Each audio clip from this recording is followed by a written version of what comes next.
Hello students, welcome to the channel. हमारा topic चल रहा है डिसोल्यूशन ऑफ अ फर्म। ठीक है जी। लास्ट वीडियो में मैंने आपको बताया था कि जब हम फर्म को डिसॉल्व करते हैं तो जितने एसेट्स और liability, third party liabilities means external liabilities होती हैं, उन सारे अकाउंट्स को क्लोज करके जो सेलेबल एसेट्स होते हैं और जो एक्सटर्नल लायबिलिटीज होती हैं वो सारे अकाउंट क्लोज करके हम कहाँ ले जाते हैं, रियलाइजेशन अकाउंट में। और फिर रियलाइजेशन अकाउंट के थ्रू हम एसेट्स को सेल करते हैं और लायबिलिटीज को पे कर देते हैं। ठीक है। तो पिछली वीडियो में मैंने आपको बताया था कि जर्नल एंट्रीज कौन कौन सी पास होती हैं in case of dissolution of a firm, right.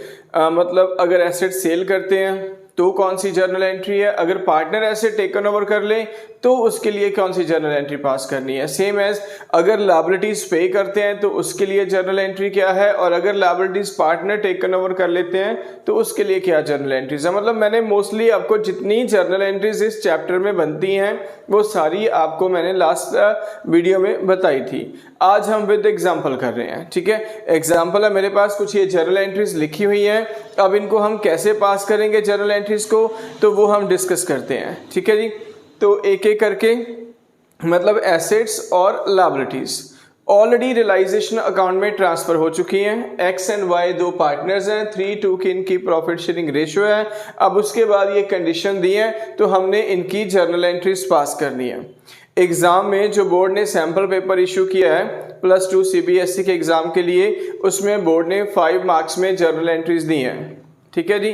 तो जर्नल एंट्रीज बहुत इंपॉर्टेंट है। ठीक है। आ सकते हैं एग्जाम में आपको 5 मार्क्स के लिए।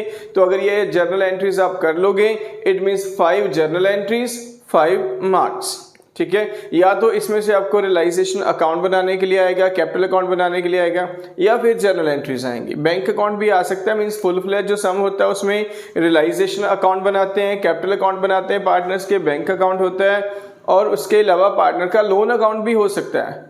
पर तब सम 8 मार्क्स का होता था। अगर ये सारी चीजें आएंगी, मतलब ये सारे लेजर्स बनाने के लिए आएंगे, तब सम 8 मार्क्स का बनता था। फुल फ्लेज सम 8 मार्क्स का पहले आता था, उसमें realisation account, capital account, bank account, partner का लोन अकाउंट बनता था। पर अब वेटेज ही 5 मार्क्स की रह गई है सम की, तो मुझे लगता है रियलाइजेशन अकाउंट बनवा सकते हैं आपसे। ठीक है। या फिर जर्नल एंट्रीज पास करने के लिए कह सकते हैं। तो मैं ज्यादा स्ट्रेस जर्नल एंट्रीज पे ही दूंगा। मेरे अकॉर्डिंग जर्नल एंट्री आने के चांसेस ज्यादा है, बट फिर भी आपने रियलाइजेशन अकाउंट भी करना है। हम आगे वाली वीडियो में रियलाइजेशन अकाउंट भी बनाएंगे। ठीक है। पर पहले मैं आपको जर्नल एंट्रीज बता दूं कि इस चैप्टर में मेन कौन कौन सी जर्नल एंट्रीज पास होती हैं, राइट। तो एग्जाम्पल के साथ शुरू करते हैं। Sale of assets. ठीक है। मतलब पहले बोल दिया उन्होंने कि various assets and third party liabilities all transfer to realisation account. X और वाई पार्टनर्स हैं, 3:2 की रेशियो है। उसके बाद ये स्टेटमेंट दी है, सेल ऑफ एसेट ₹50,000। एसेट 50,000 में सेल कर दिए। जब भी हम एसेट सेल करेंगे तो उसके लिए आपने यही एंट्री पास करनी है जो मैं अभी करने वाला हूं। भले ही लिखा हो machinery sold for this amount, भले लिखा हो फर्नीचर सोल्ड, लैंड सेल कर दिया, बिल्डिंग सेल कर दी, कुछ भी सेल किया है, एंट्री हमेशा सेम रहेगी। ठीक है जी। क्या एंट्री बनेगी? कैश अकाउंट डेबिट, कैश या बैंक, कैश या bank account debit to realisation account. ठीक है जी। हमेशा आपने यही एंट्री पास करनी है जब भी कोई एसेट सेल करेंगे, कोई भी हो, land, building, furniture, machinery, whatever, कोई भी एसेट सेल कर रहे हैं तो एंट्री हमेशा यही रहेगी, कैश अकाउंट या bank account debit to realisation account, right. 50,000 की एसेट सेल हुई है, being assets realized। रियलाइज मतलब सेल कर दी हमने एसेट्स। ठीक है जी। क्लियर बेटा? ओके। दूसरी एंट्री है पेमेंट टू क्रेडिटर्स। क्रेडिटर्स की पेमेंट कर दी। कोई भी लायबिलिटी पे करें, ठीक है, आउटस्टैंडिंग सैलरी पे करें, क्रेडिटर्स को पे करें, बिल पेबल पे करें, ठीक है, या कोई एक्सटर्नल लोन पे करें, बैंक का लोन पे करें, जब भी हम कोई पेमेंट करेंगे लायबिलिटीज की तो उसकी एंट्री इस फर्स्ट एंट्री से रिवर्स हो जाएगी। ठीक है, तो क्या बनेगी entry, realisation account debit to bank या कैश अकाउंट, इट्स 10,000 being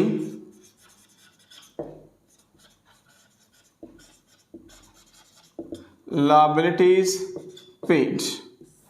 ठीक है जी, कोई भी लायबिलिटी पे करें एंट्री हमेशा यही रहनी है। ठीक है, realisation account debit to bank account, तो दो एंट्रीज आपको क्लियर होगी। एसेट सेल करेंगे तो एंट्री क्या आएगी, cash account debit to realisation. Liabilities pay करेंगे तो एंट्री क्या बनेगी, realisation account debit to cash account, right.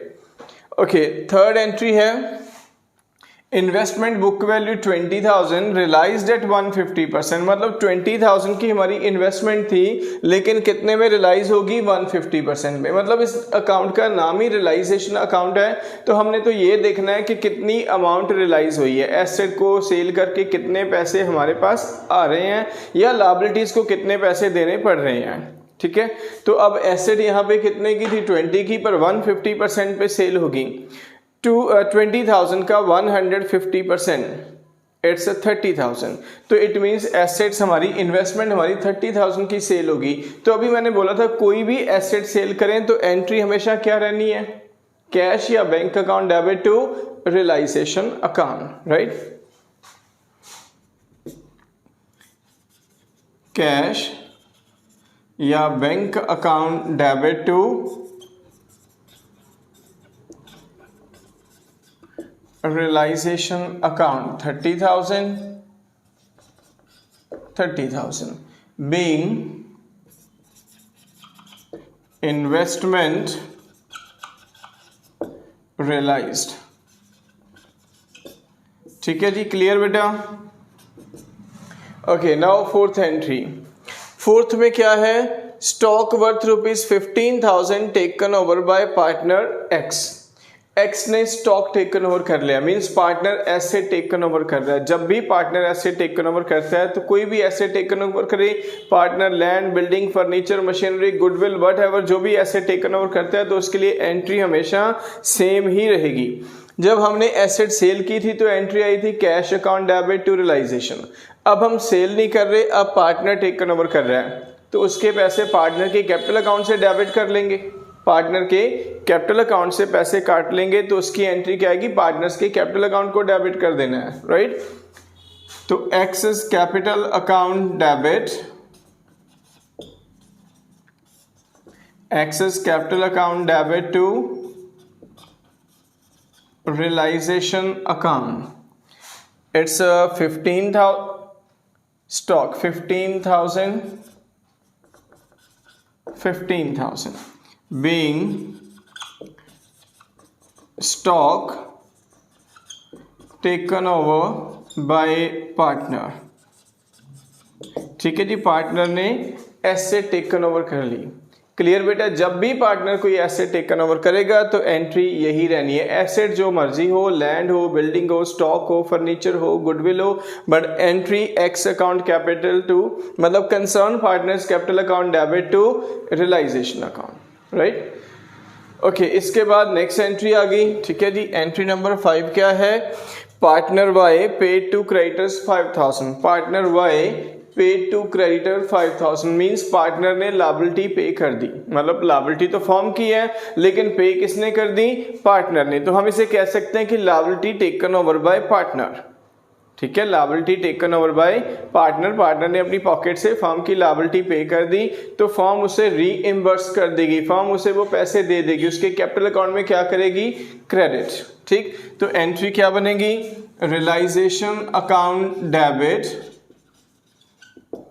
Realisation account debit to it's a partner Y to Y's capital account. ठीक है जी, अमाउंट है 5,000 being liability paid by partner. ठीक है जी। पार्टनर जब भी लायबिलिटी पे करेगा तो यही एंट्री पास करनी है। अभी आपने की पार्टनर एसेट टेकन ओवर कर रहा है तो एंट्री थी partners capital account debit to realisation. Partner liability taken over कर रहा है तो एंट्री रिवर्स हो गई, realisation account debit to partners capital account. ठीक है जी। नेक्स्ट एंट्री देखो, commission of ₹4,000 paid to partners Y, partners X को कमीशन देना है। पार्टनर को कुछ भी दे रहे हैं तो उसके अकाउंट में क्रेडिट करेंगे। ठीक है, पार्टनर को कुछ भी देना है तो उसके अकाउंट में क्रेडिट करेंगे। पार्टनर को सैलरी देनी हो, पार्टनर को कमीशन देना हो, पार्टनर को कोई रेम्यूनरेशन देनी हो, व्हाटएवर जो भी पार्टनर को देना हो तो पार्टनर के कैपिटल अकाउंट को क्रेडिट करेंगे। तो उसके लिए एंट्री क्या आएगी, realisation account debit to X's capital account. ठीक है जी। कितना कमीशन दे रहे हैं पार्टनर को, 4,000 being commission given to partner. ठीक है जी। आपने नोट किया यहाँ जब पार्टनर ने लायबिलिटी टेकन ओवर की तो भी सेम एंट्री है, realisation account debit to partner capital account. Partner को हमने कमीशन दिया तो भी सेम एंट्री है, realisation account debit to partners capital account. मतलब जब भी पार्टनर को कुछ देना है उसके कैपिटल अकाउंट को क्रेडिट कर देना है। पार्टनर ने अपनी पॉकेट से लायबिलिटी पे कर दी थी तो फर्म ने उसके अकाउंट को क्रेडिट कर दिया, मतलब उसको पे कर दिया। पार्टनर को कमीशन देना था तो पार्टनर के अकाउंट को क्रेडिट कर दिया। Right, okay. नेक्स्ट एंट्री है एम्प्लॉइज प्रोविडेंट फंड। कुछ बताया नहीं लेकिन हमें ये तो पता है कि employees provident fund is a third party liability. अगर कोई भी थर्ड पार्टी लायबिलिटी है उसके बारे में स्टेटमेंट में इंफॉर्मेशन नहीं दी कि इसको कितना पे कर दिया तो आपने पूरी अमाउंट पे करनी है। मतलब जो एक्सटर्नल लायबिलिटीज हैं वो पूरी की पूरी पे करनी है। राइट, तो उसकी एंट्री क्या बनेगी, realisation account debit, realisation account debit to cash या bank account 15,000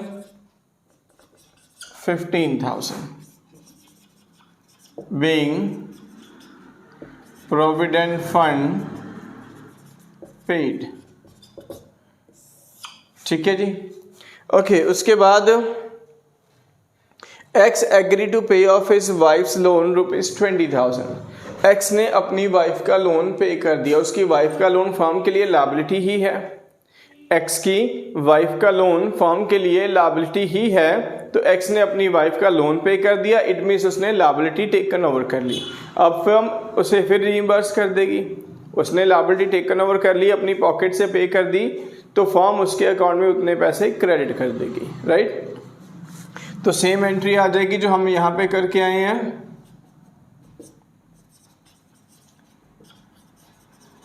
realisation account debit to access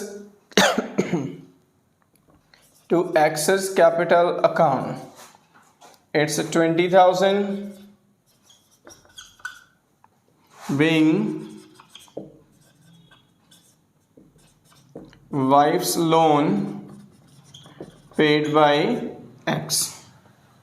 ठीक है जी बेटा, क्लियर है। ये मैंने आपको सिंपल वाली एंट्री बता दी, बेसिक्स बता दी है। जब भी हम एसेट सेल करते हैं तो क्या एंट्री होती है, लायबिलिटीज पे करते हैं तो क्या एंट्री होती है, या फिर अगर पार्टनर कोई एसेट टेकन ओवर कर ले या पार्टनर कोई लायबिलिटी टेकन ओवर कर ले, पार्टनर को कमीशन देना हो, सैलरी देनी हो, रेम्यूनरेशन देनी हो, इन केसेस में हमने क्या एंट्रीज पास करनी है। ठीक है जी बेटा, नेक्स्ट वीडियो में हम कुछ और जनरल एंट्रीज करते हैं जो इससे थोड़ी नेक्स्ट लेवल की होंगी, थोड़ी सी कॉम्प्लिकेटेड होंगी, तो वो एंट्रीज हम नेक्स्ट वीडियो में करते हैं। ठीक है, ओके बेटा।